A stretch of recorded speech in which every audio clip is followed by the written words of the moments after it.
What's going on with it, y'all? Kid DC Wrestling back once again. Overall, very good episode of Friday Night Smackdown, in my humble opinion. After a very good episode of Monday Night Raw, as we sung its praises this past Monday, I watched tonight's SmackDown. If you watched it, majority of the matches were mainly particularly pertaining to Night of Champions. As you see here in the picture, you got the Fatal 4-Way match here. Priest, Cody, Nakamura, Andrade. You had another Fatal 4-Way match that took place early in the night with LA Knight and company that were involved. Randy Orton, Carmelo, Aleister Black, which was a very, very good Fatal 4-Way match as well. You had the women, obviously. You had Alexa, who won her Fatal 4-Way match, surprisingly enough. And it was only real surprisingly because, truth be honest, I think a lot of us thought that Charlotte was going to win that Fatal 4-Way. So to see Alexa be the one to pull out the win was a little bit of a surprising. But nevertheless, it was a pretty solid Fatal 4-Way.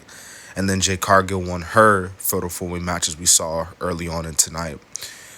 Also on this show, as we saw the Wyatt Six already getting ready to dominate the SmackDown division. They already took out the Motor City Machine Guns. So right off the bat, the Wyatt Six are getting wins. They're racking up wins. They are easily trying to make a statement in the SmackDown tag team division that it already is.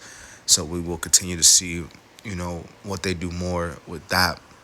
But John Cena, as we saw tonight, and R-Truth, or Ron Killings, whichever one you want to call him, R-Truth attacked John Cena at the beginning of the show, and then he attacked him even after his segment with CM Punk, and John Cena.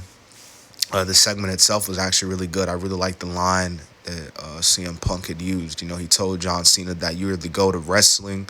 I'm going to slaughter and sacrifice this GOAT to the wrestling gods. John Cena early in the night said that he was on the Mount Rushmore, all four, and CM Punk felt like that John Cena was disrespectful. He mentioned guys like Harley Race, guys like Eddie Guerrero, the late great Eddie Guerrero, guys that in Punk's eyes feel like they deserve to be more on that Hall of Fame, Terry Funk, on that Mount Rushmore than John Cena. And then even saying that John Cena's kind of talking like he's CM Punk in 2011, as CM Punk is talking like he's John Cena in 2025. So the roles are reversed, 10, 12, 15-something years later.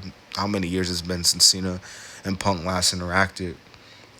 And, yeah, man, like I said, with R-Truth and John Cena will go at it next week on SmackDown. That's going to be really interested to see.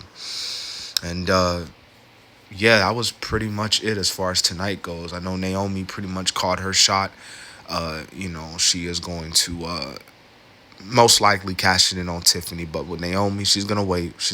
Ain't going to be now. I think it's going to be a very hot minute before we see Naomi cash in on the Money in the Bank. But best believe it will be cashed in successfully. So overall, pretty good episode of SmackDown. And that pretty much wraps it up.